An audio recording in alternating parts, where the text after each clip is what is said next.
Il est, euh, il est 19h10, je crois qu'on peut commencer en attendant que les autres viennent.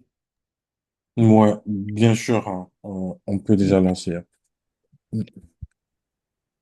Bien.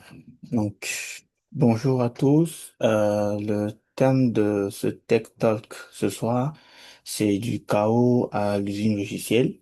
Donc, on va beaucoup parler de comment est-ce qu'on va procéder pour industrialiser les architectures AWS et en utilisant GitLab CI comme outil CI/CD. Euh, le plan de dérouler sera comme suit. Donc, la toute première partie, c'est l'introduction. Pourquoi est-ce que, il y a ce problème-là? Comment est-ce que on est parti de là, d'où on est arrivé avec ce problème et pourquoi est-ce qu'on l'a? Donc, secondo, on va voir comment on va parler de la standardisation et la centralisation de tout ce qui est CI/CD au niveau de notre infrastructure. Et par après, ça sera la sécurité avancée et le niveau zéro secret. Donc, l'objectif qui est défini là, c'est d'avoir, par exemple, aucun secret sur notre contenu CI/CD et toute l'infrastructure. Et par après, on va voir comment est-ce qu'on pourra optimiser le cache, optimiser la performance et tirer profit de la première formule, donc ce qu'on nomme la formule 1. Et voir le pont vers le GitOps. Donc, cette partie-là, ça sera un talk beaucoup plus ouvert pour pouvoir faire le pont en réalité entre ce qu'est le DevOps aujourd'hui et le lien qu'il y a entre le DevOps et le GitOps. Et enfin, il y aura une petite partie où on va parler de la conclusion, ce qu'on retient et les échanges. Et si vous avez d'éventuelles questions, ça serait à ce niveau-là. Donc, sans pour autant beaucoup tarder, je m'appelle Mofiel Hervé Lekossou. Pour ceux qui ne me connaissent pas encore, je suis expert DevOps AWS auprès de AXA Group Operation. Comme j'aime bien le dire sur mon profil, j'ai gâché une partie de ma jeunesse en tant que simple développeur et aujourd'hui je revis en tant que DevOps, tout simplement.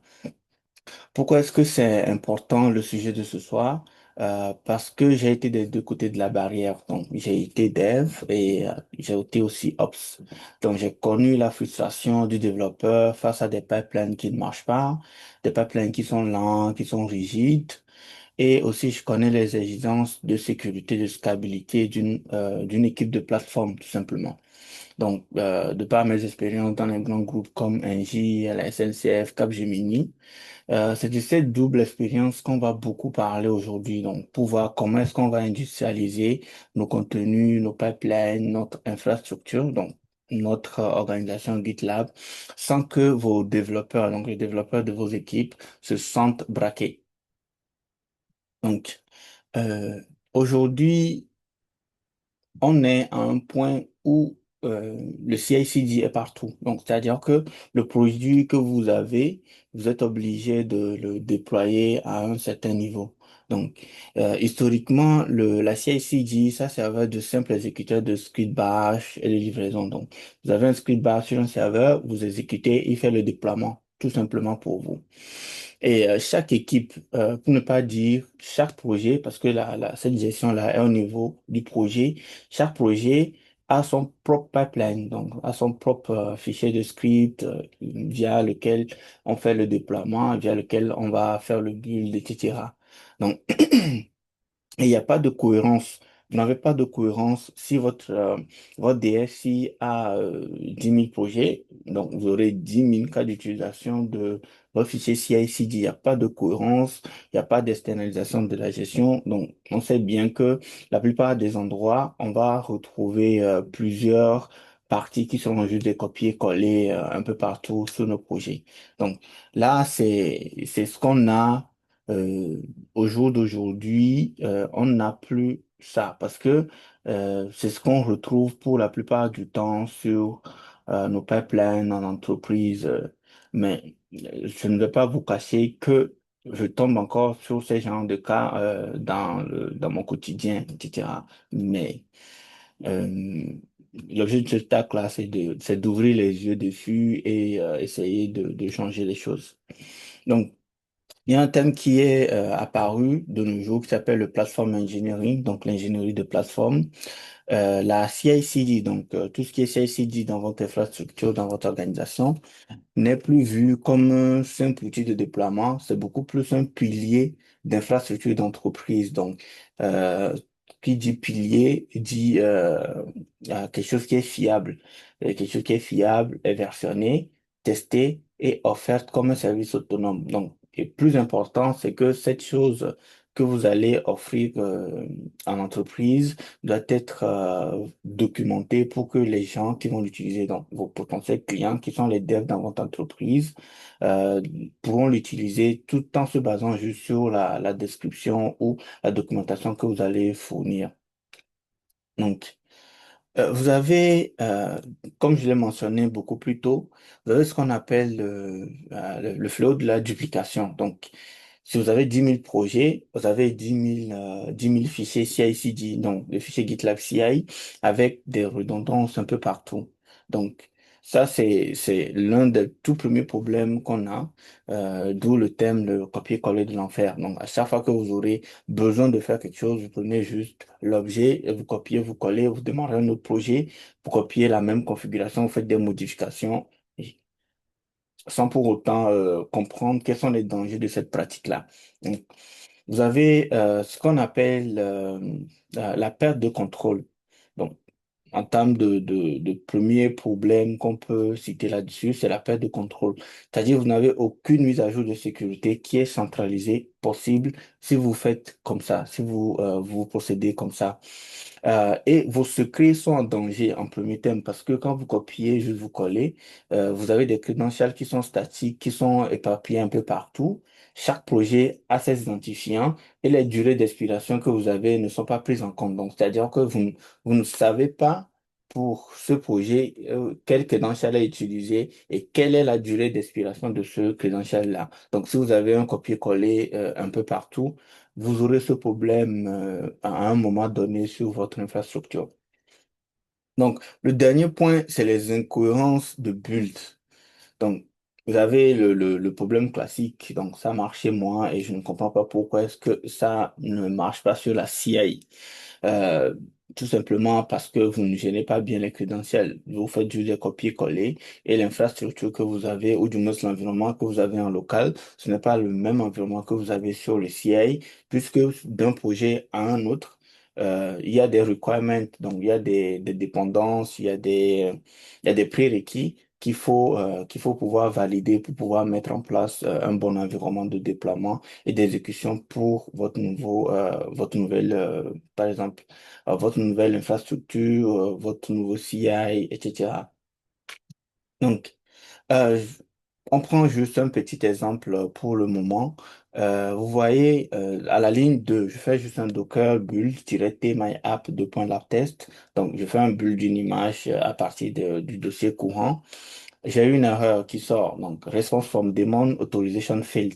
Donc, le démon de Docker vous dit qu'il n'a pas les droits pour pouvoir faire les actions. Donc, à l'intérieur, vous faites juste, qu'est-ce que vous faites? Vous faites AWS S3 Sync, donc c'est-à-dire que vous voulez synchroniser le dossier dist, donc le dossier où il y a le résultat de votre build via un bucket S3, tout simplement. Et là, vous avez un message. Boum. AWS Access Key ID has expired. Donc, votre clé d'accès à AWS est expirée. On a tous fait ça, hein. Donc, dans l'immédiat, ce que vous allez faire, c'est aller soit aller copier notre clé, coller, dont la clé dont vous ne savez pas qu'elle est toujours obsolète ou pas, ou soit vous générez une autre clé et vous allez juste directement coller sans trop prendre en compte ce qui se fait. Donc là, vous vous exposez parce qu'il est possible que vous perdez des contrôles sur votre clé. Si vous quittez l'entreprise et qu'il y a une autre personne qui vient vous remplacer, même avec les documentations, peu de gens mettent des tags sur les clés en renseignant la date d'expiration, tout simplement. Donc là, si vous avez une dizaine de pipelines, donc vous avez une dizaine de clés que vous allez mettre en place et voir, il faudrait surveiller le temps d'expiration de ces différentes clés-là. Euh, donc, le, la solution à ces problèmes, donc ces petits problèmes, c'est le platform engineering. Donc, le tableau qu'on vient de voir est un peu cauchemardesque. Donc, c'est-à-dire que vous faites le copier-coller, les secrets qui traînent, les pipelines qui n'en finissent plus. La première réaction, c'est de souvent tout verrouiller. Donc, votre ingénieur DevOps en entreprise ou votre DSI va vouloir tout verrouiller et devenir la police de votre CI/CD. Mais ça, on sait tous que ça ne marche pas parce que ça va créer de la frustration, ça va ralentir tout le monde, donc spécialement vos développeurs. Donc, c'est là qu'intervient la philosophie du platform engineering. Donc, et pour bien comprendre la philosophie du platform engineering, j'aime bien utiliser une image toute simple, donc l'image qui est devant vous. Vous voyez tout simplement ce qu'on appelle le platform engineering, donc toute l'organisation autour de la platform engineering qui est exposée via un portal, via l'API et via une documentation claire. Donc, vous avez tous ces outils qui sont offerts, donc les outils de CI/CD, les outils d'IAC, les outils de monitoring pour observer le fonctionnement de votre pipeline, de vos différents projets, de vos applications que vous avez déployées, les outils FinOps pour pouvoir voir l'optimisation financière et les plateformes de containerisation, la gestion des secrets et tout ce qui est data. Donc, toutes ces applications ou tous ces services-là sont offerts aux développeurs via un portail unique qu'on va appeler par exemple le portail de Platform Engineering.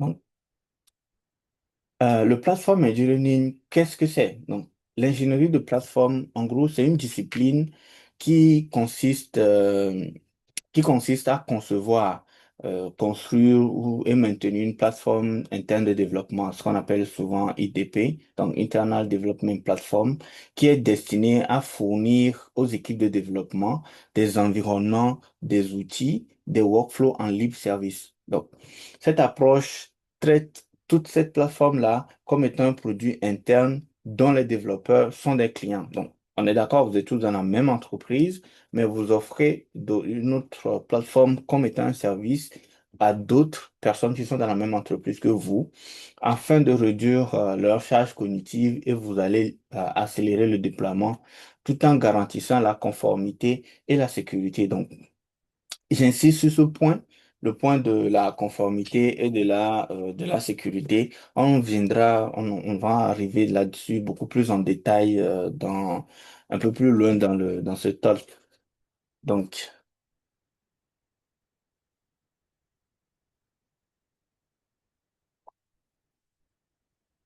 le platform engineering, tout simplement, vous offrez des outils aux développeurs. Et ces outils-là, ces outils ne cherchent pas à brider les développeurs. Donc, vous leur offrez, par exemple, en termes de déplacement, c'est que vous leur offrez l'autoroute la plus rapide et la plus sûre possible. C'est-à-dire que vous avez plusieurs routes, mais vous proposez à vos développeurs la route qui est la plus rapide et la plus sûre pour tout le monde. Donc, jusqu'à présent, euh, par exemple, chaque étape, ou du moins chaque équipe dans les différentes étapes de vie de votre projet, construisait sa propre petite route de campagne, donc avec des nids de poules, sans éclairage. Et notre rôle en tant qu'équipe plateforme, ce n'est pas de leur interdire de conduire ou d'imposer une seule destination. Non. Non, on va construire peut-être pour eux une autoroute à 5 voies, parfaitement éclairée avec des péages automatiques et des glissières de sécurité. Le développeur, donc votre développeur, lui, il reste au volant de sa voiture. Donc, ta voiture ici, c'est son projet, c'est son code. Il choisit sa vitesse, sa destination. Donc, il choisit son runtime, les outils qu'il utilise et il arrive beaucoup plus vite à destination et sans accident. Donc, je fais le rapprochement là avec vos différentes livraisons. Donc, vous allez livrer vos produits en production plus vite et sans incident, sans bug, etc. C'est beaucoup plus pour rendre sur le trajet et, euh, et voilà, et assurer que vos outils, ce que vous déployez comme, ou vous offrez comme solution est beaucoup plus stable. Donc, et la grande question qu'on va se poser, c'est comment est-ce qu'on va construire cette autoroute-là? Comment est-ce qu'on va construire cette autoroute? Donc, on va encapsuler toute la complexité de l'infrastructure dans des briques CI/CD standardisées. C'est-à-dire que vous voyez tout ce qui est complexe, tout ce qui est outils ou tout ce qui est tâches qui sont vraiment répétitives et complexes parce que vous n'allez pas offrir à chaque développeur la possibilité d'étudier, par exemple, comment on va faire du déploiement, comment est-ce qu'on va déployer sur AWS, comment est-ce qu'on va prendre des secrets sur Vault, etc. Ou comment est-ce qu'il faut fournir des secrets, par exemple, à SonarCube. Non. Ça, vous encapsulez toutes ces briques-là dans un composant. Et le développeur ne doit pas avoir à savoir comment est-ce que ça se fait. Par exemple, le développeur ne devait pas savoir comment est-ce que vous pouvez, comment est-ce qu'on va configurer un rôle OIDC sur AWS, par exemple. Ou comment écrire une policy parfaite pour Volt. Ou quels sont les 50 paramètres du scanner SonarCube. Je sais pas. Ça, c'est le job de l'ingénieur de plateforme ou l'ingénieur dans l'équipe de développement. Donc, notre job, en gros, c'est de créer une brique Scan Sonar, par exemple, une brique deploy sur AWS ou une brique Get Secret Vault. Donc, le développeur, lui, il prend juste ces briques, prête à l'emploi, les ensemble dans son pipeline et résultat, il reste maître de son code et de son workflow tout en se conformant naturellement et sans même y penser aux règles de l'art de l'entreprise, la sécurité, la performance, la conformité. Tout ça devient le chemin le plus simple et donc le chemin par défaut. C'est-à-dire que si avec les Golden Path, donc les chemins balisés, j'emborde un nouveau projet égal aujourd'hui, il faudrait juste avec un minimum d'informations, pouvoir faire beaucoup et que le projet, dès le premier commit ou dès le premier push, respecte la sécurité de l'entreprise, respecte la conformité et respecte tout ce qui est bonne pratique qui a été défini au niveau de l'organisation en tout entier. Et c'est ça la vision qu'il faut en fait. C'est fournir des super pouvoirs aux développeurs, mais pas des menottes. Il faudrait les aider à pouvoir faire des choses sans même y penser, puisque nous, on aurait déjà fait cette partie-là pour eux. Donc, dans la suite de ce talk, on va voir exactement comment est-ce qu'on fabrique ces briques-là et ou ces autoroutes avec les outils de GitLab. Donc, Euh, on passe tout de suite à une partie, on commence les parties vraiment pratiques. Euh, voilà. Des templates, de la façon dont on le voyait avant, c'est juste des templates CI/CD qui sont vraiment simples. Donc, quand vous commencez le DevOps, on va vous parler de templates YAML, ou du moins du fichier Jenkins file, par exemple, dans le cas de Jenkins. Et pour la plupart, c'est juste des fichiers YAML. Donc, on va faire une comparaison entre l'ancien et le nouveau. Comment est-ce il faut appréhender le sujet maintenant. Donc, dans l'ancien monde, par exemple, on utilisait ce qu'on appelle le include. Donc, après, on a une vision. Donc, on avait défini la vision pour le platform engineering. Donc, on doit construire cette fameuse autoroute pour nos développeurs. Donc, la question, c'est avec quels matériaux, quels sont les briques que nous allons utiliser. Donc, pendant des années, dans GitLab, la seule façon de partager la logique CI/CD, c'était avec la commande include. Comme vous le voyez à gauche, c'est simple, ça marche, mais c'est de l'artisanat et ça vient avec son lot de problèmes. Le premier problème, le plus douloureux, c'est l'enfer du versionning. Donc, on pointe vers la branche main d'un dépôt de template. Le lundi matin, par exemple, un collègue, peut-être votre supérieur, par exemple, il met à jour un fichier pour une bonne raison. C'est-à-dire qu'il y a une vraie raison pour laquelle il a mis à jour le fichier. C'est pas par omission ou quoi que ce soit. Et paf, vous avez 30 projets qui partent en échec parce qu'ils ne sont plus compatibles. Donc, en faisant le include d'un autre fichier. Donc, vous modifiez le fichier, tous les projets qui ont fait cet include-là, c'est-à-dire tous les projets qui référencent ce template seront en échec à leur prochaine exécution parce ils ne sont plus compatibles. Donc, il y en a parmi vous qui ont déjà vécu cela. Le second problème, c'est le contrat flou. Comment est-ce que je sais ce que je dois passer à ce template? Et avec des variables, ok, je sais que c'est avec des variables que je dois passer des données à ce template. Mais quelles sont ces variables-là? Est-ce que c'est AWS underscore région, par exemple, ou bien région tout simplement? Est-ce que c'est true tout simplement ou true avec des griffes? Tout ça, c'est une boîte noire et on avance à l'aveugle. Il faudrait, dans ce cas-là, aller voir peut-être une documentation externe ou une personne de l'équipe, CICD, ou de plateforme pour qu'elle vous explique comment est-ce qu'il faut faire. Et heureusement, en voyant tous ces problèmes, GitLab a introduit une solution qui change complètement la donne. Les CI/CD components. Donc, les CI/CD components, ce que vous voyez à droite, et là, tout change. Regardez bien cette ligne de code. Donc, vous avez le include, component, input et Java version. La première chose qui saute aux yeux, c'est le arrobase 1.2.0. Et ça, c'est la révolution parce que on ne pointe plus vers un fichier volatile, c'est-à-dire qu'on ne pointe plus vers un fichier qui est sur une branche donnée, mais on pointe vers une version, c'est-à-dire que vous pouvez avoir du versionning sémantique pour vos fichiers, c'est-à-dire vous voulez utiliser telle version et votre code est compatible avec telle version. Et là, et la version, elle est immuable pour un composant. Donc, dès que vous générez une version, elle est juste immuable pour ce composant-là. Donc, l'équipe plateforme veut sortir une version V2. Mon pipeline ne va pas se casser parce que je référence une version précise. Et là, je mettrai à jour, quand moi, développeur, je serai prêt, tout simplement. On retrouve la stabilité et la prédictibilité de notre infrastructure sans toutefois dépendre d'une modification lambda d'une équipe dont on n'est pas forcément lié. Donc, la deuxième révolution dans cela, c'est le mot-clé input. Donc, fini les variables magiques. Un composant expose une véritable API. C'est-à-dire que vous avez le composant qui expose une API qui est typée, qui est documentée. Je sais exactement ce que je dois fournir.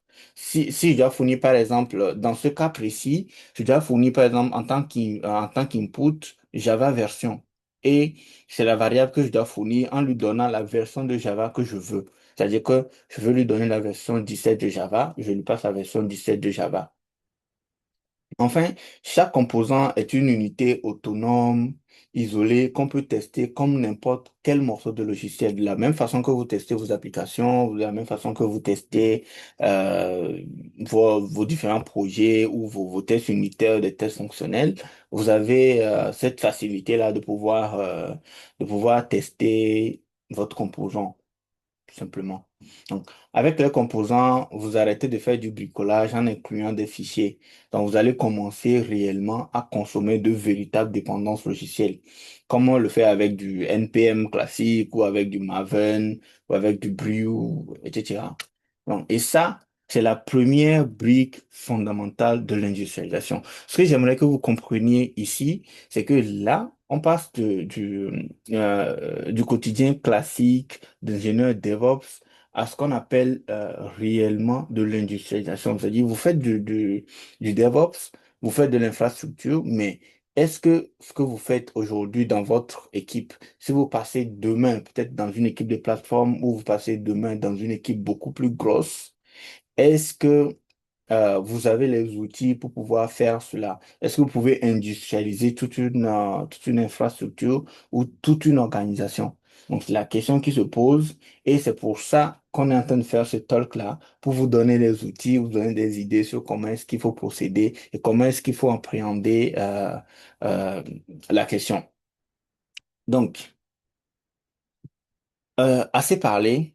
On va voir une autre partie avant d'aller vers la démo. Donc, on va faire une première démo. Pour l'instant, on a trois démos à faire aujourd'hui.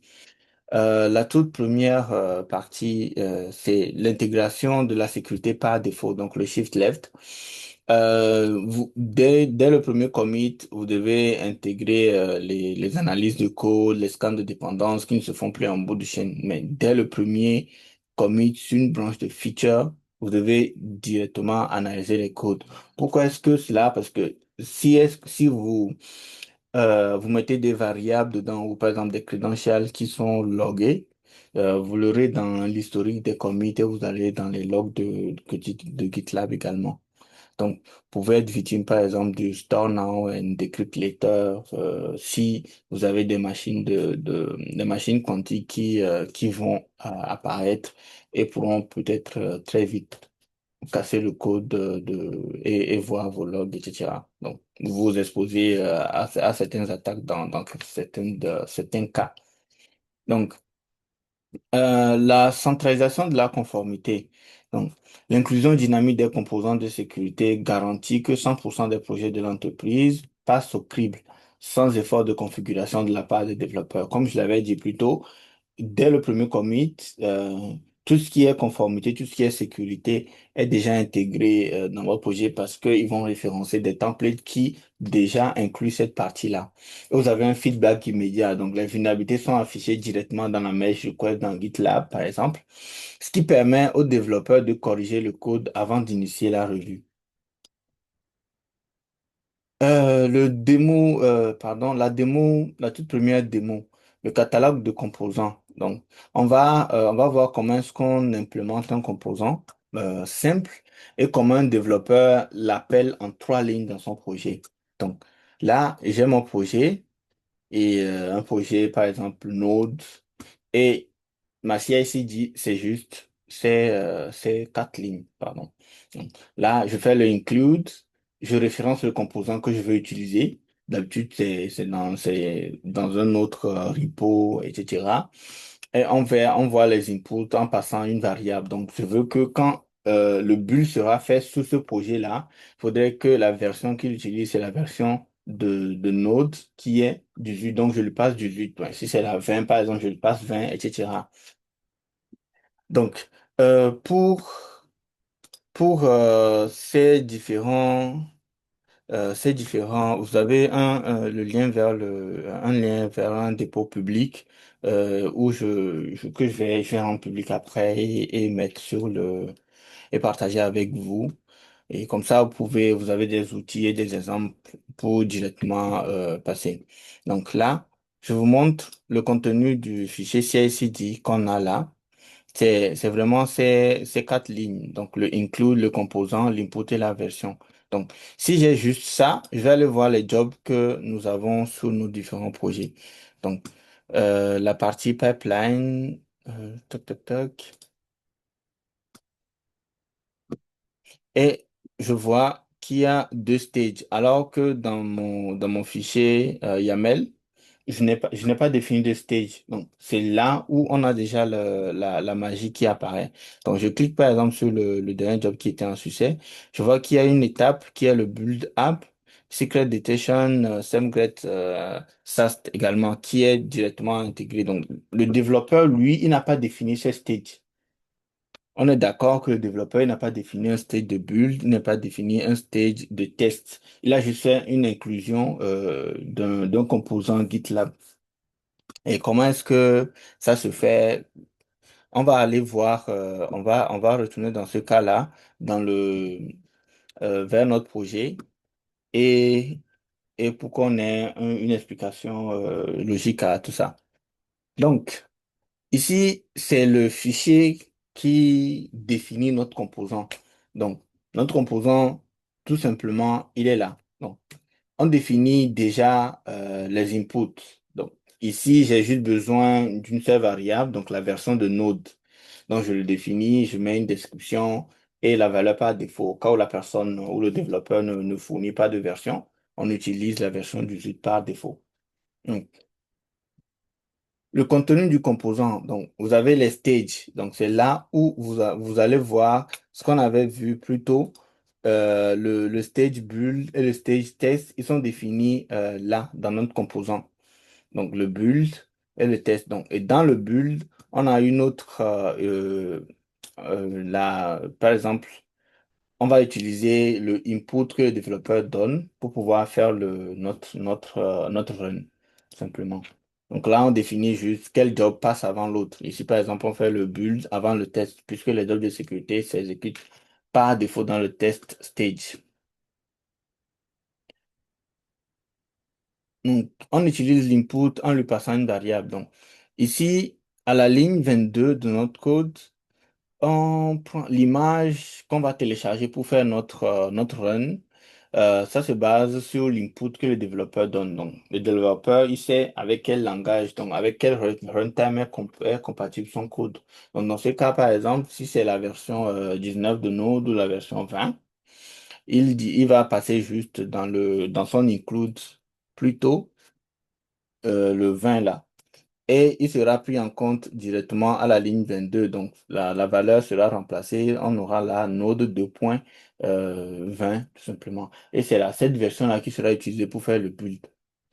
Donc, dans cette démo, tout est dans le même repo. Donc, si vous voyez bien, tout est dans le même repo pour simplifier. Mais en entreprise, vous avez une équipe de plateforme qui va maintenir et versionner le catalogue avec des tags, etc. Et que les équipes dev vont consommer ces composants sans voir ni toucher leur contenu. Donc, ils vont pas toucher le contenu, ils savent pas exactement ce qu'il y a dedans, mais c'est l'équipe plateforme qui gère cette partie-là. Donc, si la plateforme ajoute un scan, tous les projets qui utilisent ce composant obtiennent automatiquement aux prochaines exécutions de la pipeline.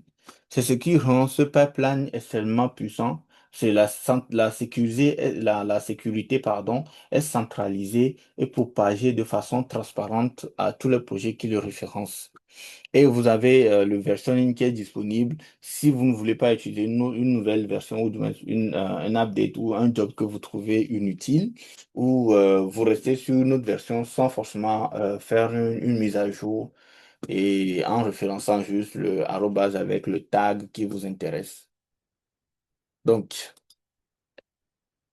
euh, en gros, pour cette petite démo, on a On a vu comment est-ce qu'un développeur en 3 lignes peut intégrer un composant sans toutefois savoir ce qui est mis à l'intérieur. Effectivement, il y a une documentation, une documentation des objets qui seront disponibles en entreprise pour qu'ils sachent qu'est-ce qu'il faut faire, etc. Et vous avez la possibilité d'avoir plusieurs composants que vous allez mettre sur votre dépôt et qui sera référencé par une documentation claire pour que les équipes sachent quels composants utiliser, pourquoi et quelles variables les passer, etc. Donc, le danger des variables à longue durée de vie. Maintenant, on arrive au cœur du problème de la sécurité en CI/CD. Donc, c'est un sujet qui me passionne parce que j'ai vu les dégâts que ça peut causer en entreprise. Donc, on a tous fait ça. On a besoin que notre pipeline se déploie sur AWS ou lise un secret dans Vault. Et quelle est la première solution qui nous vient à l'esprit? Donc, on crée une clé d'accès, on la copie et on la colle dans les variables CI/CD de GitLab. C'est simple. Ça marche en 5 minutes. Le problème, c'est que vous venez d'amorcer une bombe à retardement pour votre projet.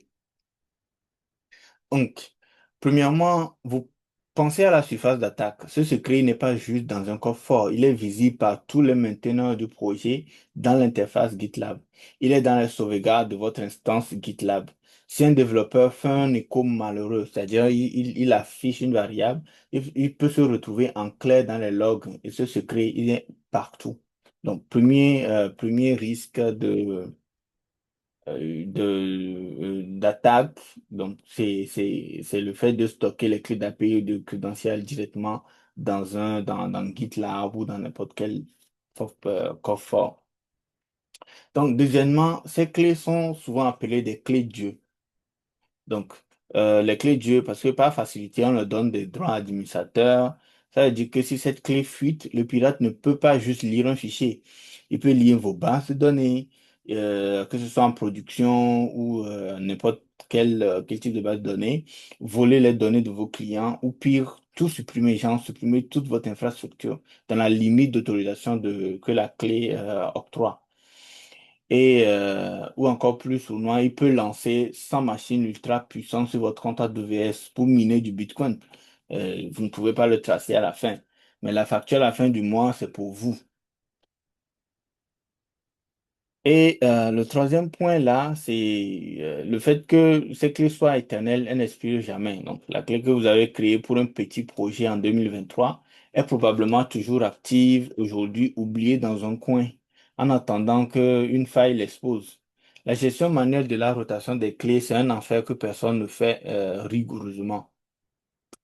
Donc, avec par exemple l'authentification OpenID Connect, GitLab génère un token J2ET éphémère et signé. Donc, AWS ou HashiCorp Hold valide l'identifié de deux jetons et l'attribue un rôle temporaire spécifique au job que vous voulez utiliser. Donc, dans ce sens-là, vous n'avez pas euh, vous n'avez pas forcément besoin d'avoir des clés Dieu dans votre infrastructure. En termes d'audit, les clés Dieu et stocker les clés d'API directement dans GitLab Varia, par exemple, c'est un cauchemar parce que si par exemple cette clé est supprimée pour utiliser un bucket S3, tout ce que vous saurez, c'est que GitLab a supprimé un bucket S3. Mais qui a lancé cela? Quel pipeline l'a lancé? Qui a été déclenché par qui? C'est impossible pour vous de savoir cela parce que la traçabilité est nulle à ce niveau. Donc, quand on met tout ça bout à bout, une clé puissante qui vit éternellement, qui est copiée à de multiples endroits et qui ne laisse aucune trace précise, on comprend que la fuite n'est pas une question de si, mais de quand. Heureusement qu'il existe une solution élégante pour ne pas avoir à jamais manipuler un secret statique. Et c'est ce qu'on va voir maintenant avec l'authentification OIDC. Donc, l'authentification OIDC, donc l'authentification sécurisée des jobs GitLab CI/CD avec AWS OIDC. Donc, vous n'avez pas de secret statique. Chaque action est vraiment calculée et on ne fournit quand un job CI, donc à un run, à un instant T donné, on ne lui fournit que les rôles et les permissions nécessaires pour faire les actions qu'il doit faire en fonction de ce qui est configuré avant. Donc, si j'explique un peu ce schéma, vous avez le GitLab, donc qui va fournir l'identité, et de l'autre côté, vous avez le Cloud AWS qui va fournir le service. Donc, la communication se fait via du HTTPS. Donc, au premier, on démarre le job sur du GitLab. GitLab a signé le jeton OUDC, donc c'est avec du JWT, JSON Web Token. Et ce jeton EIDC qui est généré sera envoyé via HTTPS, donc aux fournisseurs IAM OIDC d'AWS. Donc, ça, c'est les confiances qui ont déjà été configurées. Donc, vous devez déjà configurer au préalable la gestion OIDC au niveau de AWS. Donc, vu que le jeton est envoyé, donc le jeton doit être envoyé pour vérification au service AWS STS.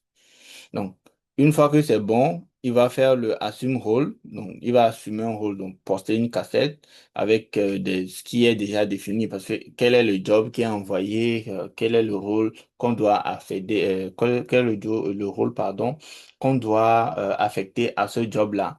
Et quelles sont les autorisations que ce rôle a. Bon, une fois que c'est bon, donc il est renvoyé au job et le job va pouvoir endosser ce rôle-là et faire les actions dont il a besoin. Une fois que ce job est fini, une fois que le job est fini, donc le jeton, il est plus disponible. Donc si vous prenez par exemple ce jeton-là et que vous refaites la même chose, vous n'aurez pas les mêmes actions qui vont vous être octroyées. Donc, assez parlé. Donc, on attend, vous attendez, c'est la démo que vous attendez tous. Donc, on va prouver qu'on peut déployer, par exemple, un fichier sur un bucket S3 privé sur AWS sans aucune clé d'accès configurée dans GitLab. Donc, parce que la plupart de mes démos, il y a toujours de la pratique dessus. Je ne fais pas que parler. Il y a des exemples concrets que vous voyez et que vous sachiez que vous pouvez utiliser tel comme exemple. Et ce que je suis en train de dire, vous pouvez le faire parce que ça se fait dans votre vie de tous les jours. Donc, on passe à la seconde démo, donc l'authentification éphémère qui sera en action. Je prends le lien vers le projet. Donc, normalement, c'est la démo 2. Ici, j'ai juste un fichier. Je vais essayer d'agrandir un peu. Donc, dans mon repo, sur ma branche main, donc je n'ai pas d'autre branche. J'ai un README, un fichier GitLab CI.yaml. Donc, qu'est-ce que ce fichier GitLab fait? Il y a un script qui va générer une date, prendre un fichier, écrire un contenu dans ce fichier-là et copier le fichier sur un bucket S3 que j'ai déjà configuré.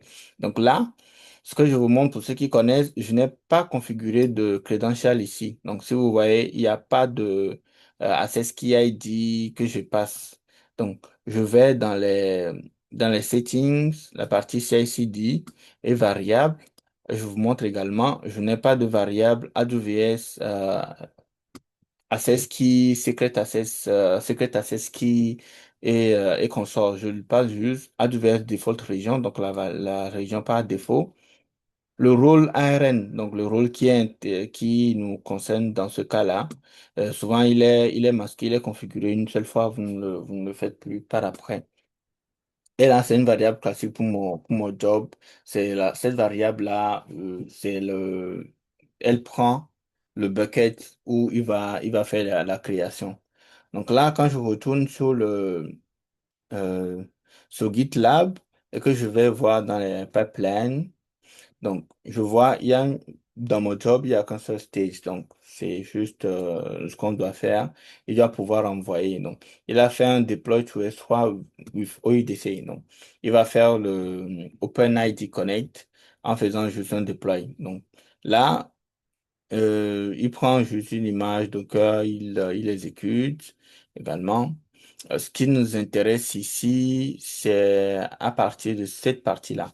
Donc, le STS result. Donc, il va faire un assume role. Donc, il va assumer un rôle. Donc, la variable que je l'avais définie. Donc, le rôle qui est défini dans AWS, qui est configuré euh, dans, dans les variables GitLab et il va juste avoir une session. Donc, GitLab CI, façon, et le pipeline ID. Donc, on a un nom de session qui est unique. Et le Web Authentication, le OIDC token, c'est une variable que GitLab nous fournit.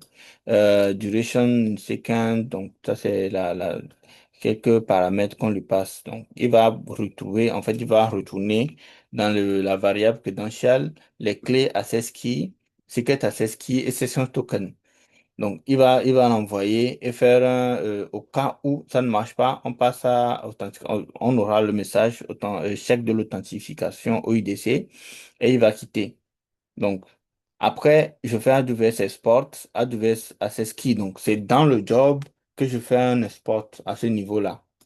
Donc, il va prendre ce que j'ai comme variable et le mettre dans le AWS Secret Access Key et faire les actions dont c'est bon. Bon, une fois que tout est OK avec le token et consort, j'ai juste l'authentification à envoyer. Donc, après, on fait juste un déploiement du fichier.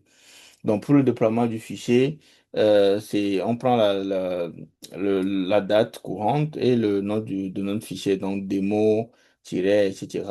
Et on va faire un écho, c'est-à-dire on va afficher quelque chose dans notre fichier et on copie notre fichier et on l'envoie sur du S3. Donc là, j'ai bien un message qui sort parce que le fichier a été déployé sur du S3, simplement. Donc, je l'ai pas enlevé. Job, pipeline, tuk tuk.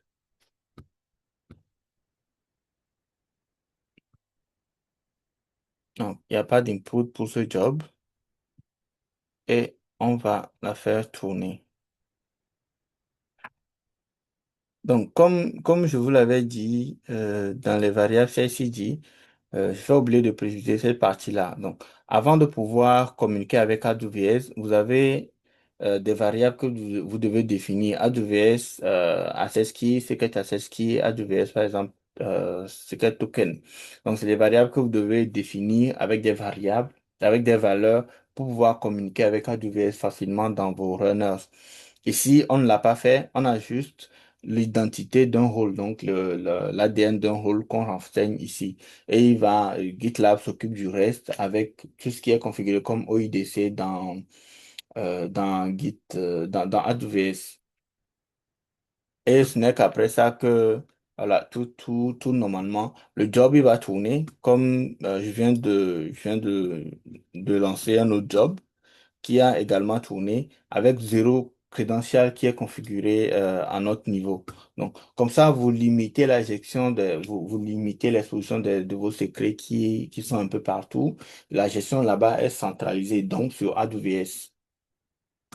Donc, voilà pour la seconde démo avec l'authentification éphémère, donc avec le OpenID Connect. Donc, aujourd'hui, quand je conseille aux gens qui vont lancer, du moins une toute première fois, des connexions avec AWS et depuis leur serveur GitLab, que ce soit un serveur privé ou sur le GitLab direct, je déconseille fortement de mettre les variables AWS directement dans les variables du CI/CD. Donc, l'idéal là-bas, c'est d'avoir un rôle, configurer l'OIDC et passer directement par le token que AWS va vous fournir pour le rôle temporaire. Donc, voilà. Donc, un autre point, c'est la linéarité. Il faut casser en fait la linéarité avec le direct acyclic graph. Donc, ce que vous avez de façon classique, on a un pipeline avec plusieurs stages. Donc, dans un modèle standard, l'étape deploy, par exemple, ne peut pas commencer tant que tous les jobs de l'étape de test ne sont pas complétés. Donc, par exemple, un test d'intégration lourd et lent bloque la livraison de composants qui, pourtant, le test d'intégration ne dépend pas de la livraison du composant. Ce sont des jobs qui sont dépendants. Donc, quand vous avez, par exemple, la nouvelle façon de faire, c'est les pipelines DAG. Donc, on utilise les needs. Donc, le Direct Acyclic Graph permet de définir des relations de dépendance directe de job à job sans tenir compte de la barrière des étapes. C'est-à-dire que je n'attends pas que le job là finisse avant de lancer un second s'ils ne sont pas directement dépendants. Donc, dès que le but de l'application A est fini, par exemple, son déploiement se lance, même si le build de l'app B tourne encore. Donc, si vous avez un ensemble de microservices, vous n'allez pas attendre que l'app A fini se déploie avant de lancer l'autre également. Donc, ils sont totalement, tant qu'ils ne sont pas dépendants, on ne les met pas à la suite pour que l'un bloque l'autre, tout simplement. Mm. La deuxième façon de voir en termes de performance, comment est-ce que vous pouvez optimiser la performance de vos runs ou de votre CI/CD, c'est de revoir par exemple les stratégies de caching et les exécutions en parallèle également. Donc, dans ce cas, vous avez trois façons de faire. Vous avez trois façons de faire. Donc, la différence clé entre le cache, donc accélérer le build, et les artefacts, donc passer le résultat entre les jobs, c'est l'utilisation du parallélisme matriciel. Donc, c'est quand même technique, mais je vais essayer d'aller un peu plus dans les détails dans la démo. Donc, le cache, pour les dépendances, vous utilisez le cache pour accélérer le build des jobs successifs en conservant les fichiers tiers. Donc, dans un projet Node, par exemple, le Node module ou le fichier M2, par exemple, pour du Maven. Et il est persistant entre les différentes exécutions du pipeline. C'est-à-dire que quand je fais un build quelque part, que je fais un test, et il faut installer les dépendances. Je sais que je vais réutiliser cette dépendance-là pour faire d'autres actions. Là, il faut rendre ce dossier-là persistant, ou vous le mettez en cache pour les autres jobs. pour ne pas avoir à chaque fois à installer, à faire l'installation avant de travailler dessus. Donc, les artefacts pour les livrables qui sont utilisés pour passer des fichiers générés par rapport à d'un job à un autre au sein d'une même pipeline, donc, ou soit une image Docker, un fichier binaire, ou le résultat de l'exécution d'un build. Si vous générez par exemple une application exe et que cette application exe doit être copiée sur un serveur par après, donc vous allez passer le fichier d'un niveau à un autre. Donc ça s'appelle les artefacts. Donc ce sont les résultats de vos builds. Donc, l'exécution en parallèle, et c'est l'une des parties qui est intéressante dans ce talk-là. Ça permet de dupliquer un job sur plusieurs variables. Donc, c'est-à-dire, vous testez votre code simultanément sur du Node de version 18, Node 20, Node 22 pour diviser le temps de test global. Dans ce point-là est très important parce que quand vous avez, je prends l'exemple par exemple d'un projet ou d'un projet d'une application mobile, une application mobile qui est disponible sur Apple et disponible sur Android par exemple. Donc si vous voulez faire des tests en environnement réel, il faudrait que vous puissiez faire des tests sur différentes versions d'Android par exemple et vous êtes sûr que ça passe. Donc vous n'avez pas à attendre que le test sur la version, je sais pas, la version 10 Android passe avant de passer à la version 11, etc. C'est des choses que vous pouvez lancer en parallèle. Donc, vous faites le test de la version 10, 11, 12, 13, 14 en parallèle. Et là, vous divisez le temps de test global et vous optimisez réellement le temps d'exécution de votre pipeline. Donc, le temps que si on suppose que chaque version, le test, c'est de 15 minutes, s'il faut le faire sur quatre versions, donc vous avez 1 heure. Vous avez 1 heure rien que pour les tests. Pourtant, si vous avez par exemple divisé les jobs avec des runs parallèles, tous ces tests-là vont s'exécuter après 15 minutes. Donc, vous avez un gain considérable de 45 minutes par rapport à ce que vous faisiez avant. Donc, assez parlé, on fait un tableau comparatif donc, sur le stratégie de cache et d'exécution parallèle. Donc, d'habitude, il faut utiliser les deux pour pouvoir voir comment est-ce que on peut tirer parti de cette approche-là. Donc, le concept de caching et le concept de gestion d'artefacts. Donc, l'objectif pour les caches, c'est d'accélérer les builds futures.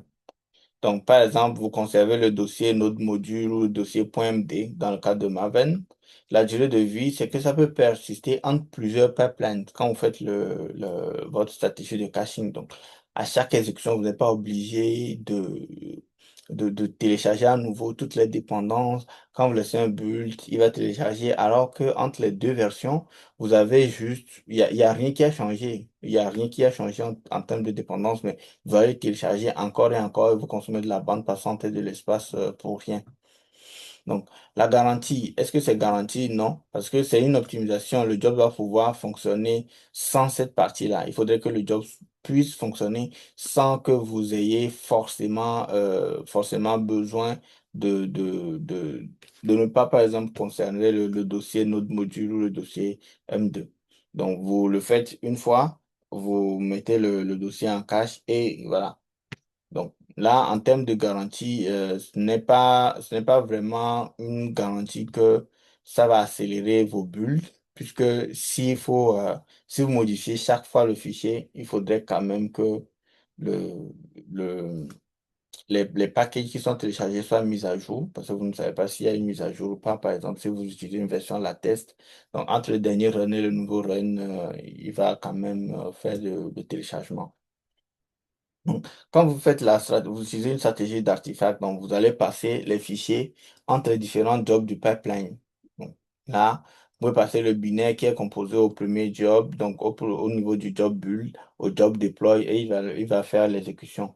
Et à la fin du pipeline, l'artefact est détruit. Donc, si vous ne spécifiez pas la durée de conservation, l'artefact sera détruit. Donc, et là, la stratégie là, elle est garantie parce que le job qui dépend de job qui dépend, par exemple, le job déploie va échouer si l'artefact n'est pas trouvé. C'est-à-dire que au niveau du job deploy, si le binaire qui est compilé au niveau du build n'est pas disponible au niveau du deploy, le job va échouer parce que vous n'avez pas d'output à ce niveau-là.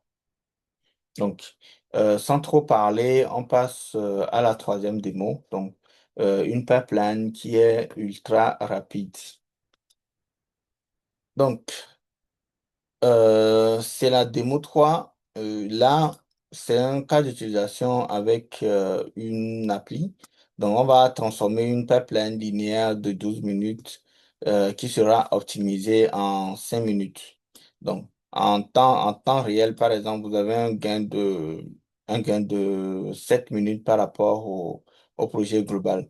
Donc, le levier de cette approche d'optimisation, donc les caches, on a utilisé le DAG et le parallélisme.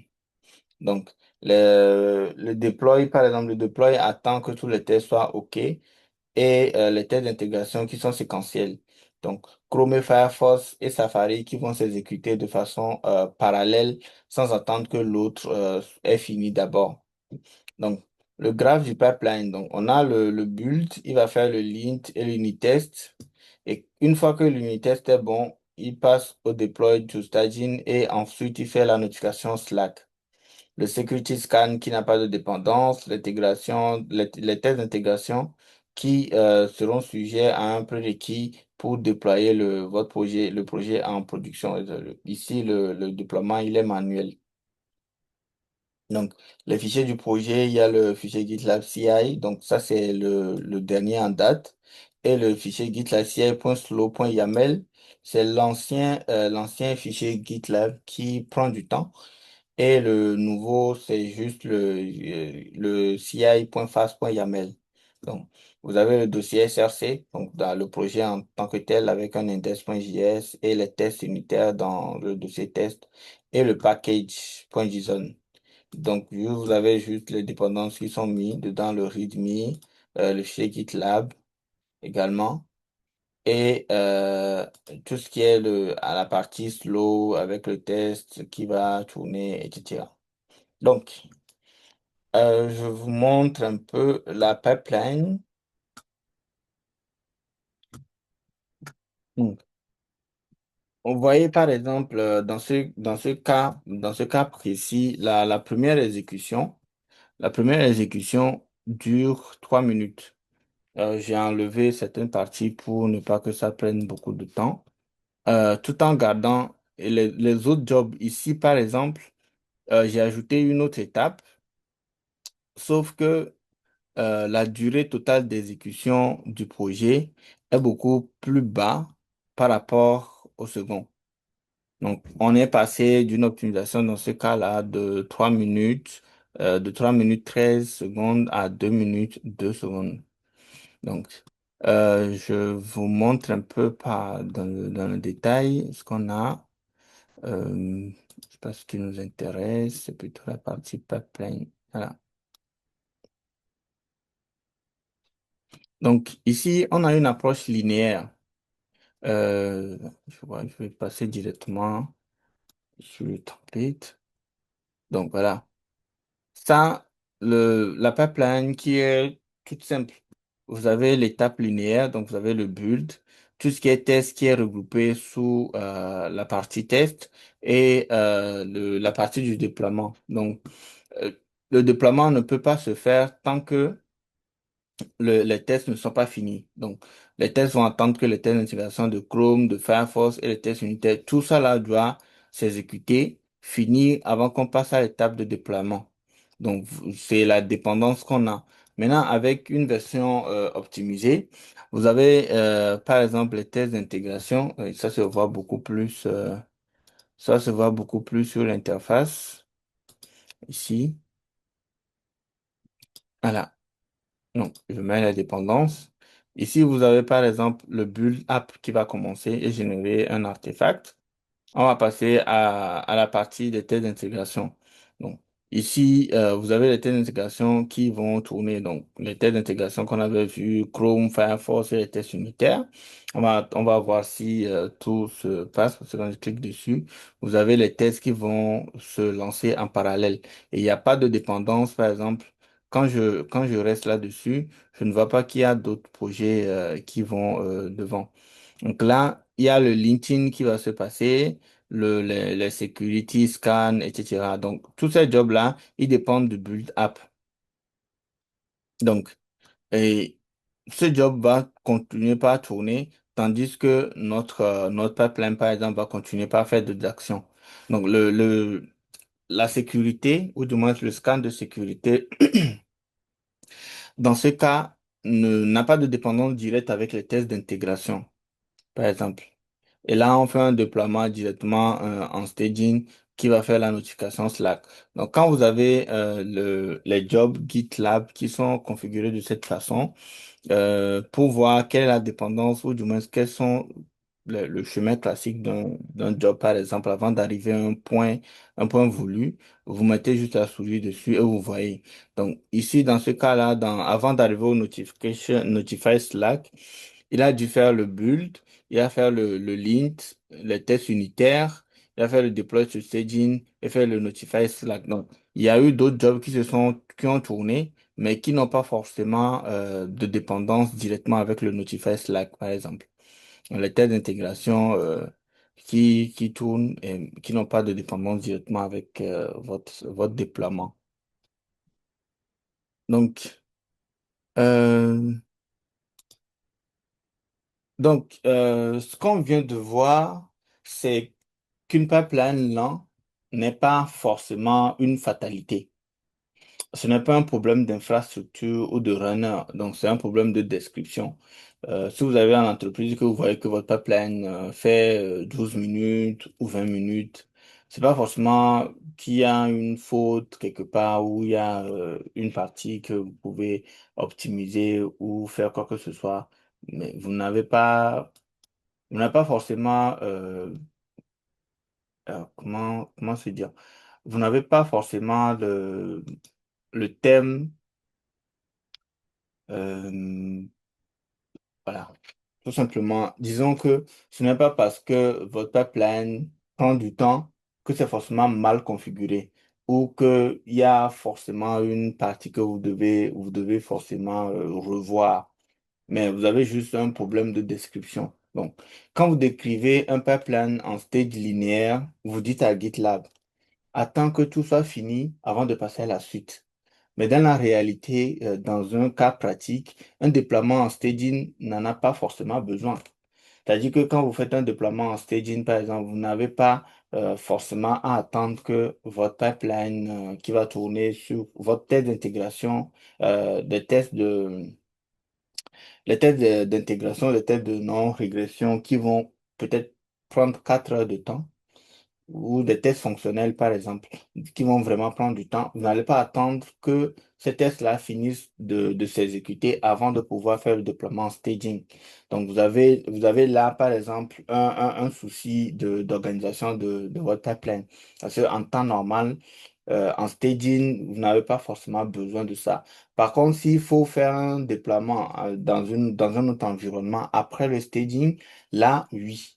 Mais vous n'allez pas exécuter les tests unitaires là-bas, mais il va pouvoir récupérer le résultat d'exécution de votre pipeline des tests des tests de fonction, des tests fonctionnels avant de pouvoir passer au suivant. Et là, vous êtes sûr que vous ne faites pas de déploiement peut-être en pré-production tant que les tests fonctionnels n'ont pas réussi, tout simplement.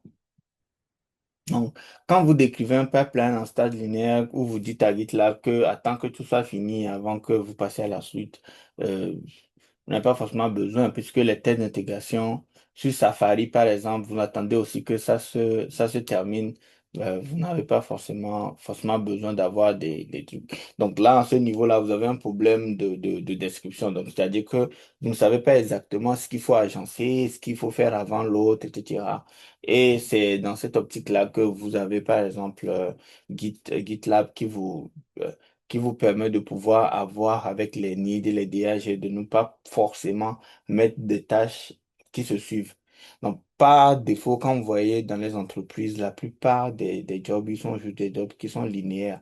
Donc, il faut attendre celui-ci avant de faire ça, etc. Alors qu'il y a d'autres options, d'autres façons de faire, d'autres possibilités pour vous de pouvoir exploiter les possibilités que vous avez dans GitLab ou de pouvoir rendre vos CI/CD vraiment super. Vous les faites passer d'un un autre niveau, tout simplement. Et s'il faut vous modifier juste un petit fichier, mettez un point quelque part dans le front-end et il faut refaire le build de toute votre infrastructure, c'est que forcément il y a un problème de description à ce niveau-là. Donc, si c'est juste la modification intervient dans un projet et qu'il faut voir, il faut juste builder le module à ce niveau-là, c'est ce que vous faites. Vous n'êtes pas obligé de lancer tout. Il faudrait juste que vous sachiez comment est-ce que vous pouvez gérer l'optimisation à ce niveau-là. Donc, avec trois mots-clés, le cache, les needs, les exécutions parallèles, on a divisé le temps de feedback par deux. Et le plus beau, c'est que on a touché ni au code, ni au test, ni à l'infrastructure. On a juste mieux exprimé les dépendances réelles de notre workflow. Donc, comme je l'avais dit, on n'a pas modifié de code. La modification a été faite au niveau du CI/CD où on a compris qu'il y a des dépendances qui n'ont pas forcément besoin d'être des dépendances. On n'a pas besoin qu'un job finisse de l'exécuter avant de lancer le second, par exemple, etc. Donc, ça, c'est de l'optimisation CI/CD. Donc, on donne un feedback beaucoup plus rapide aux développeurs pour qu'ils itèrent vite. Donc, l'objectif, ou du moins l'un des objectifs d'avoir une approche CI/CD, c'est de pouvoir permettre aux développeurs d'itérer vite. Donc, plus vous itérez, plus vous avez un produit beaucoup plus fiable et que vous êtes sûr que ce que vous livrez en production passe ou du moins coche déjà la plupart des différentes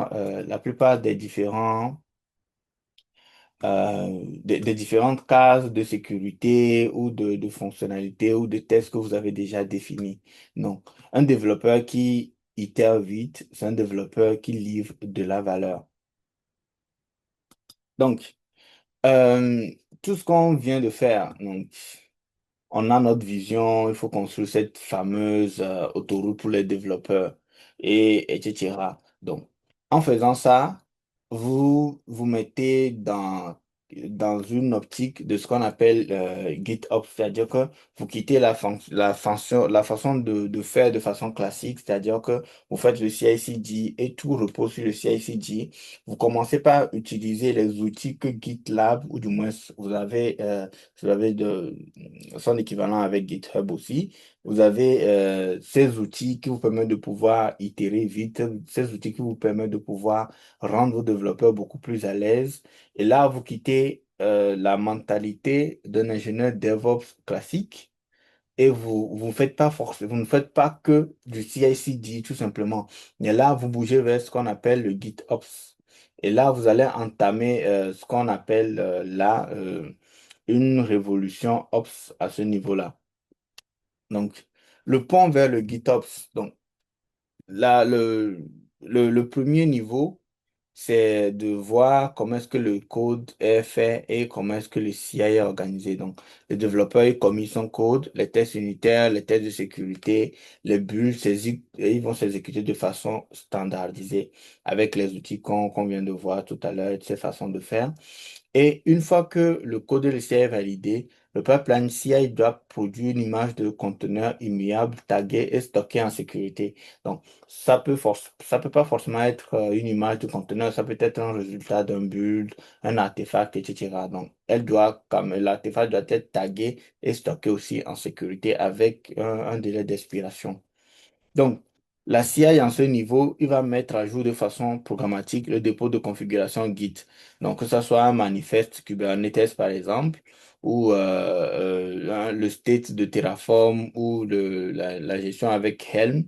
Donc, le CI met cela à jour, donc le manifeste, et l'agent GitOps. ça peut être GitLab Agent ou ça peut être Argo CD. Il va réconcilier l'état réel du cluster, donc c'est-à-dire l'état désiré de votre infrastructure, avec ce qui est défini dans le Git.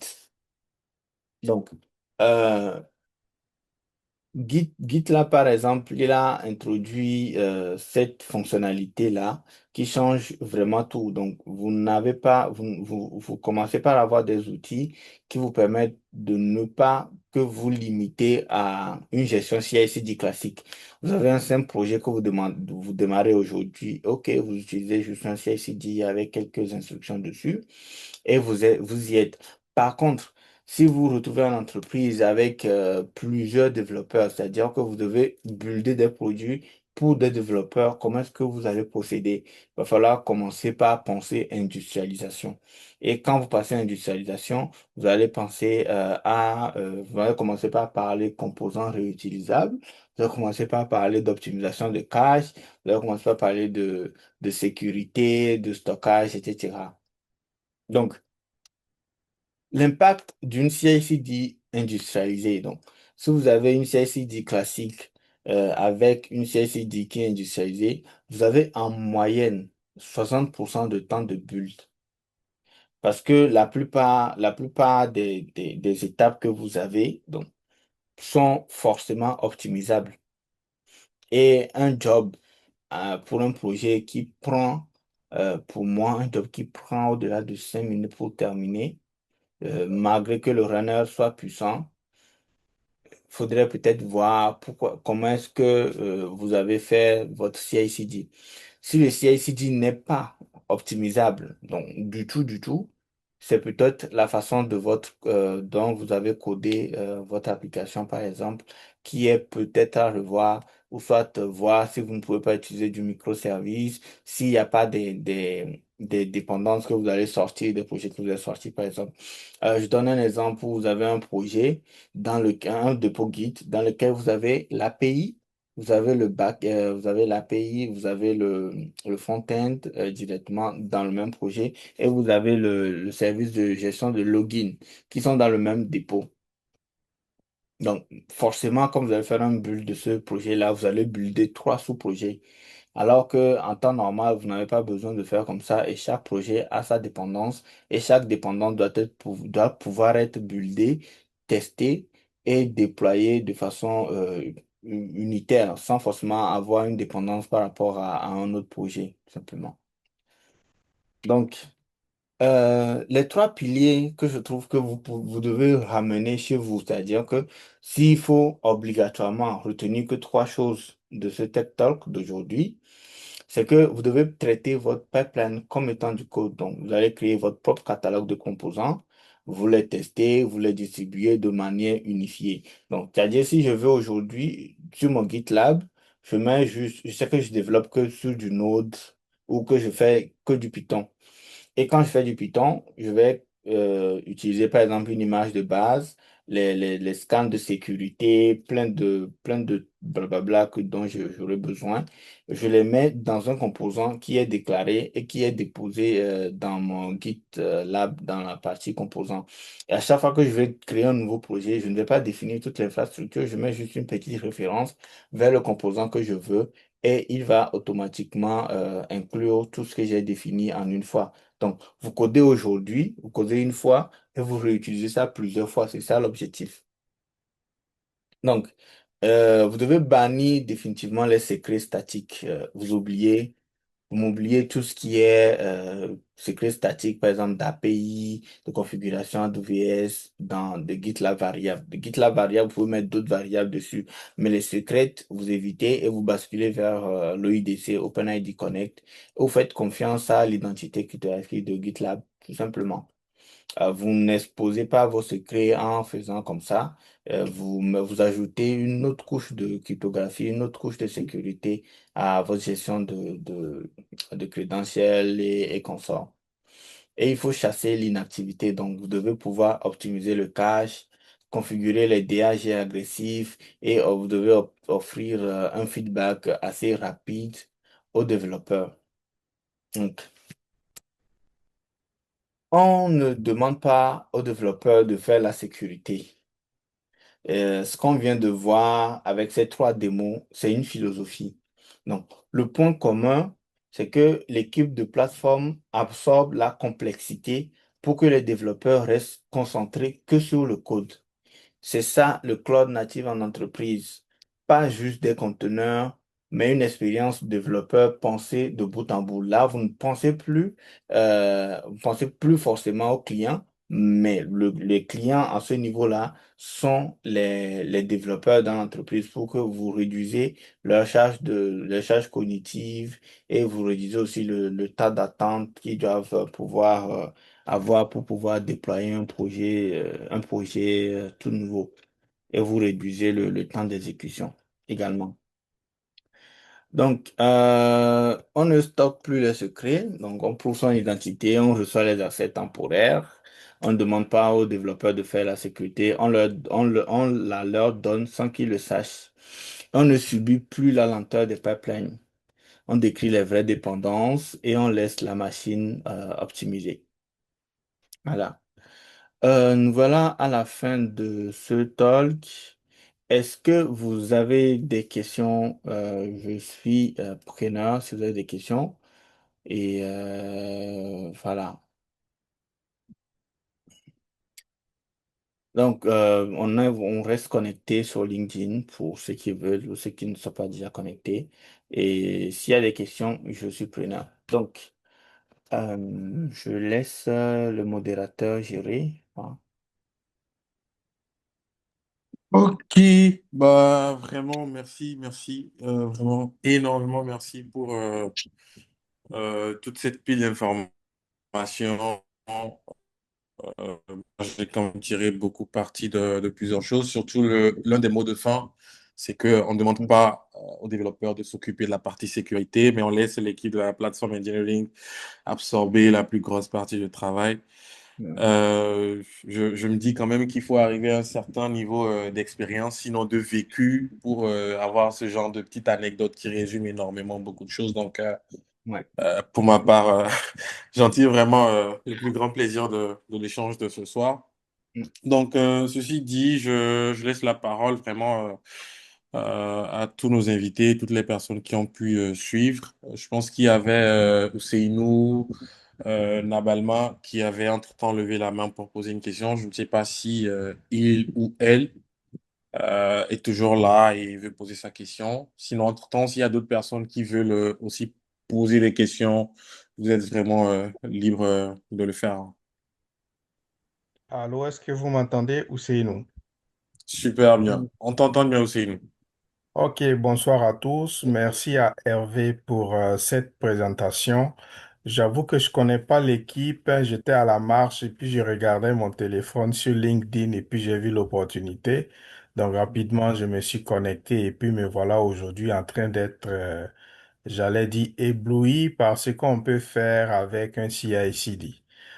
Oui, j'ai une connaissance de base en CI/CD, donc j'ai compris un peu en gros ce qu'il y a à faire, mais j'ai deux questions.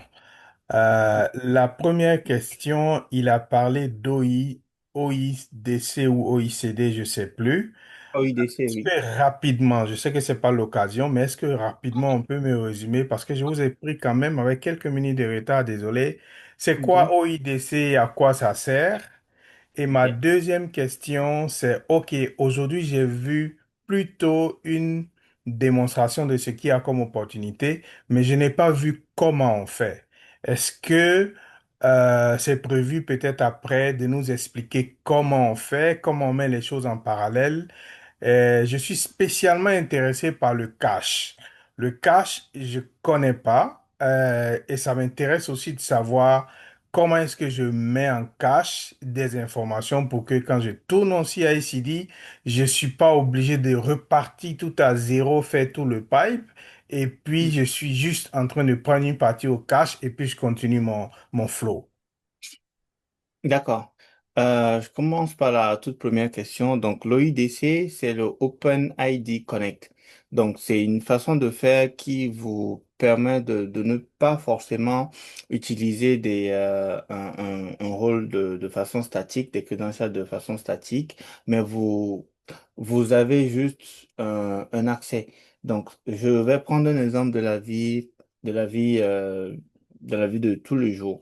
Donc, je suppose que vous avez une entreprise et que vous avez accès.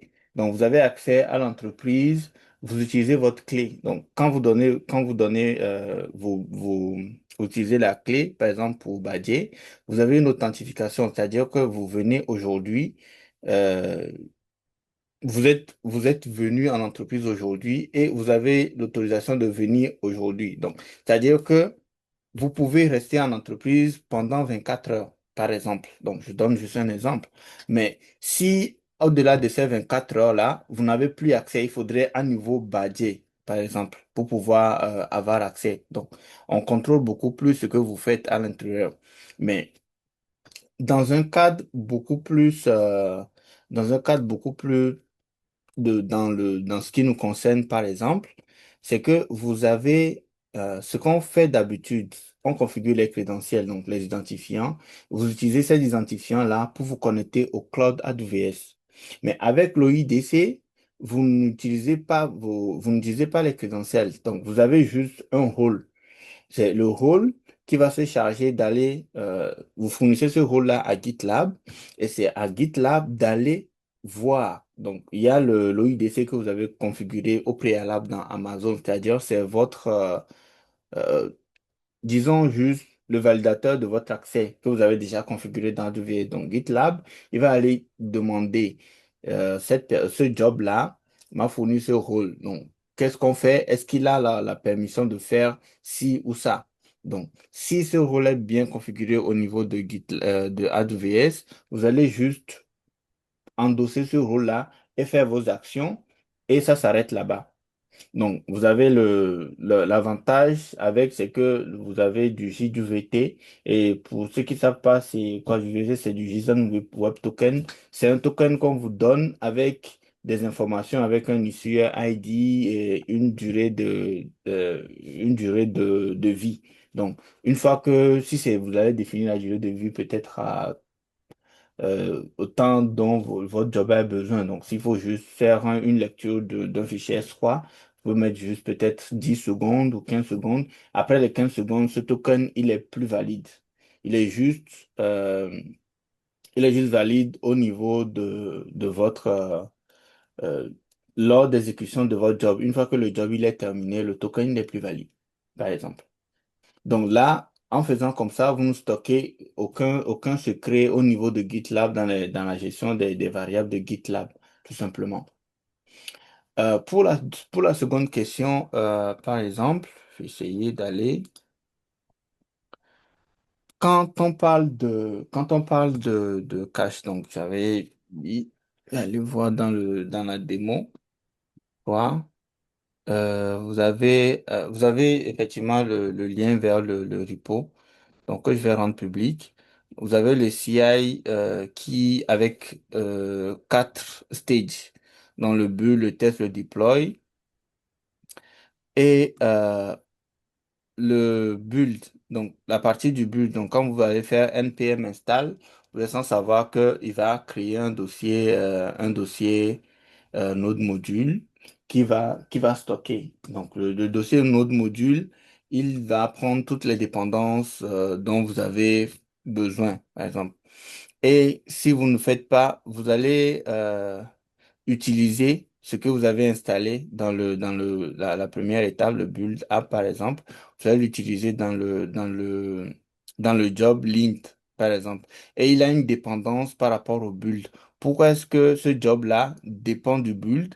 Parce que vous avez mis en place le caching.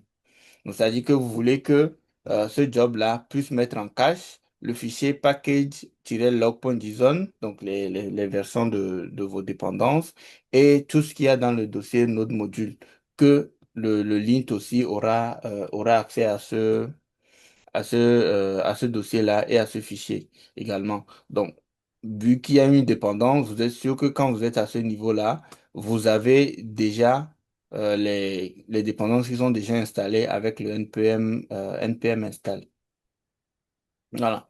Donc, c'est de cette façon-là que vous mettez en place les stratégies de cache et avec les needs, quand vous mettez les needs, c'est ces instructions-là qui fait en sorte que vous avez les dépendances qui sont déjà définies dans le CI/CD.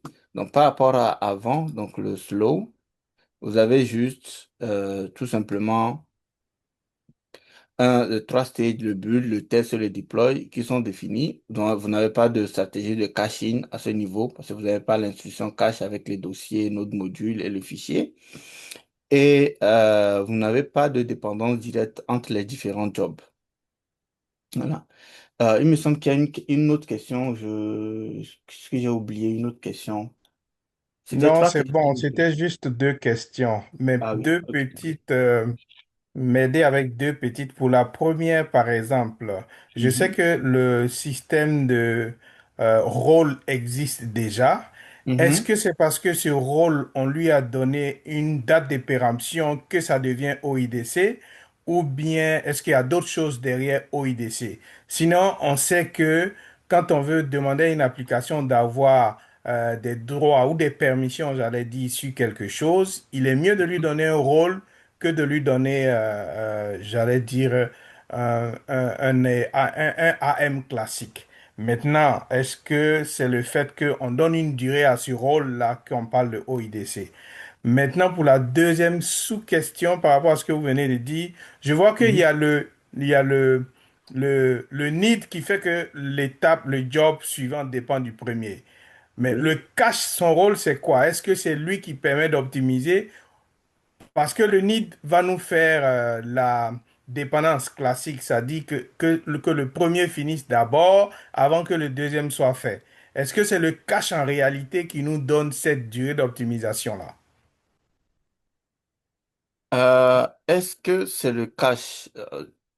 Disons oui. Parce que si tu prends la ligne 14, donc tu as le npm install, npm run build.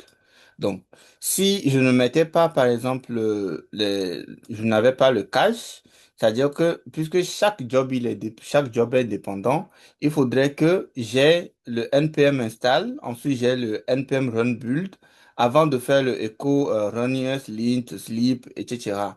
Puisque cette partie-là, pardon, cette partie-là aura une dépendance par rapport à la première partie. Donc, à chaque fois que vous allez faire un job, euh, prenez-le comme étant le job, il commence à zéro. Donc, si vous ne mettez pas en place le cache, vous allez avoir des erreurs d'exécution, par exemple, quand vous allez faire le linting, puisque les dépendances ne sont pas installées. Je sais pas si on est sur la même ligne, la même longueur. Correct, je comprends, merci, c'est bon, je Voilà. comprends ça. Good. Maintenant, pour l'autre question, en fait, ce n'est pas parce qu'il y a une durée de vie qu'on parle d'OIDC. Parce que avant de pouvoir mettre en place l'OIDC, il faudrait faire une configuration au niveau de AWS avant. C'est-à-dire que vous dites par exemple que si un job, ou du moins si telle personne se présente avec ce rôle et pour faire telles actions, donne-lui ce rôle-là avec un rôle éphémère, avec une durée on octroie ce rôle-là peut-être pour 15 minutes. Vous l'octroyez ce rôle pour ce temps-là. Parce que si cette personne-là doit forcément venir de GitLab, donc si cette personne-là vient de GitLab avec le rôle-là, donnez-lui cette autorisation tout simplement. C'est, c'est juste ce flow-là qui fait de notre, qui fait de cette façon de faire là, qui respecte l'OIDC, tout simplement. Voilà. Donc, j'espère avoir répondu à tes questions.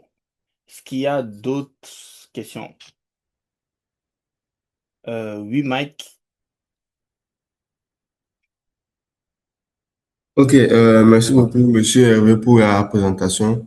Bon, moi, j'ai juste deux questions. Bon, la première, c'est que c'est au niveau du premier point que vous avez expliqué, disant que pour accélérer les pipelines, c'est mieux de faire tout un composant pour avoir ce qu'on utilise habituellement pour alléger rattache aux développeurs. Bon, vous avez dit qu'il faut tester avant. Bon, moi, j'aimerais savoir comment vous faites les tests là. C'est en accord avec les développeurs que vous testez d'abord les composants là, ou bien c'est entre vous, vous mettez un projet en place pour tester, pour voir que les composants que vous avez mis en place fonctionnent bien. Bon, maintenant Oui. pour la deuxième question, c'est côté GitOps. Donc, ça aussi, c'est pour définir, je pense, l'infrastructure sous forme de code. Bon, moi, j'aimerais savoir, est-ce que, comme les composants, genre, on définit l'infrastructure dans un repo à part qu'on va appeler dans, tout là, dans le projet qu'on fait actuellement, ou bien le code de l'infrastructure est dans le même repo que l'application. Et est-ce que c'est les plateformes engineering et les développeurs, genre, comment, ils collaborent sur le même repo ou bien c'est différemment? Bon, ce sont mes deux questions. Ok, je réponds déjà à la toute dernière. Vous avez dans ce qu'on a dans GitLab par exemple, vous avez ce qu'on appelle une organisation et dans l'organisation vous avez des utilisateurs et dans chaque organisation il y a plusieurs projets. Donc dans une organisation, quand vous définissez des GitLab components, c'est des composants que vous exposez pour toute l'organisation. Donc pour les personnes qui ont accès, donc si vous donnez accès aux personnes ou aux développeurs, ils auront accès à votre catalogue de composants. Donc, le catalogue de composants, c'est un ensemble de composants avec une description, une documentation, etc. Et ils utilisent les composants qu'ils veulent. Donc, il faudrait déjà, parce qu'en entreprise, la plupart du temps, avec le GitLab entreprise, vous avez une encapsulation de tous vos repos et ceux qui sont externes à votre organisation n'ont pas accès, mais ceux qui sont à l'intérieur de l'organisation auront accès à ce catalogue de composants-là qu'il faut juste référencer et ça sera appliqué directement dans le projet.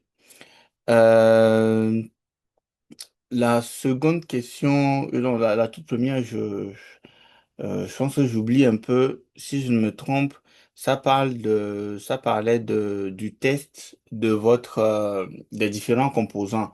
Et oui, parce que quand vous allez déployer vos composants, vous allez traiter votre CI/CD comme étant, comme je l'ai dit, vous allez traiter votre CI/CD comme étant un produit que vous allez versionner, que vous allez tester. Donc, le test, là, c'est de soit faire un projet qui va consommer vos composants, et voir comment est-ce que ça réagit. Si vous attendez, ce que vous attendez, vous avez le même output ou pas. Donc, vous pouvez juste prendre, par exemple, une application Node.js et inclure ce composant-là et voir s'il va se comporter comme tel. Donc, si vous pouvez retester à nouveau, c'est en utilisant le même composant, en prenant un projet, par exemple Python. Donc, supposons que le composant attend à ce que l'input soit, par exemple, une version supportée, ou du moins une version que vous autorisez en entreprise, par exemple la version 18 de Node ou la version 20, et l'utilisateur passe, par exemple, la version de Node 8.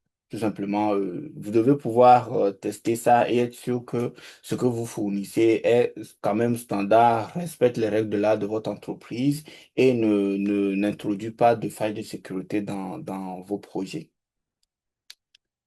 Voilà, je ne sais pas si j'ai répondu à toutes tes questions. Oui, Euh, oui, oui. Bon, l'autre qui est, je ne sais pas si c'était l'autre là que vous avez répondu précédemment par rapport au GitOps là, j'avais posé aussi une question par rapport à ça. Bon, je ne sais pas si c'est ça que vous avez répondu précédemment. je pense que c'était ça, mais tu peux la reposer au cas où c'est pas assez clair. Oui, bon, je disais que, genre, lorsque c'était pour le GitOps là, est-ce que euh, l'infrastructure aussi, le code de l'infrastructure aussi est déployé dans un autre genre repo comme des composants et utilisé par les développeurs? Genre, on importe ça dans le code du repo que le développeur va utiliser pour le projet, ou bien c'est dans le code même, bon, dans le repo du projet qu'on définit l'infrastructure directement. Et est-ce que c'est, comment je vais dire ça, c'est ceux du platform engineering et des développeurs qui travaillent sur le même repo du projet, ou bien c'est différemment? Bon, je ne sais Ok. pas si la question est un peu Ouais, claire ou je, bien. je, je, je vois en gros ce que tu poses comme question. Donc, si je résume bien, tu aimerais savoir si par exemple, on a un projet lambda et que ce projet-là a besoin d'une infrastructure, est-ce que c'est dans un autre repo ou si c'est dans le même repo? Et si c'est le cas, est-ce que c'est au niveau de la plateforme engineering de gérer l'infrastructure ou pas?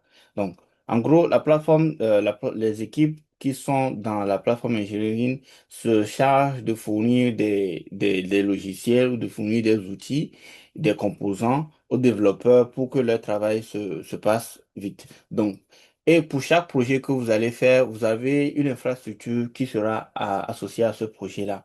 Et cette infrastructure doit être, donc l'IAC doit être intégrée à ce projet-là, sauf si vous avez des dépendances ou du moins des valeurs que vous ne pouvez pas déployer tout simplement. Donc, je donne l'exemple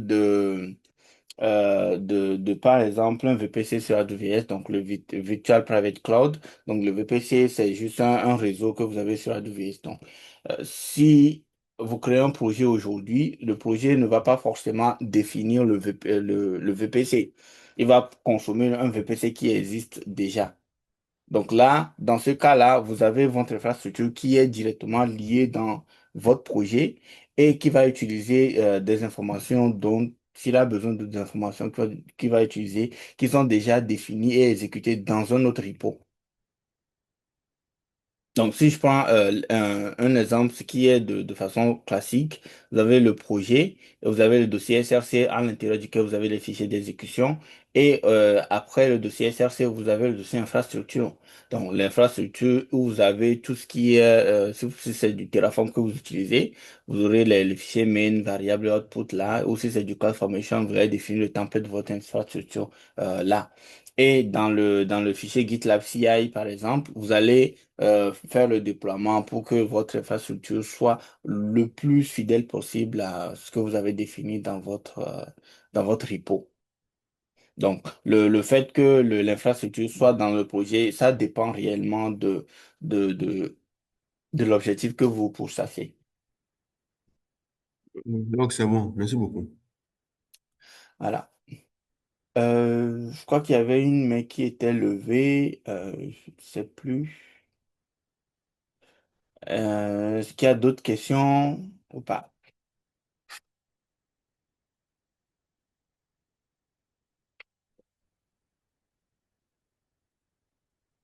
Donc, s'il y a pas d'autres questions, est-ce qu'il y a quoi? Justin, Hmm. vous avez une question? Ou... Non, ok. Euh, oui, Denis.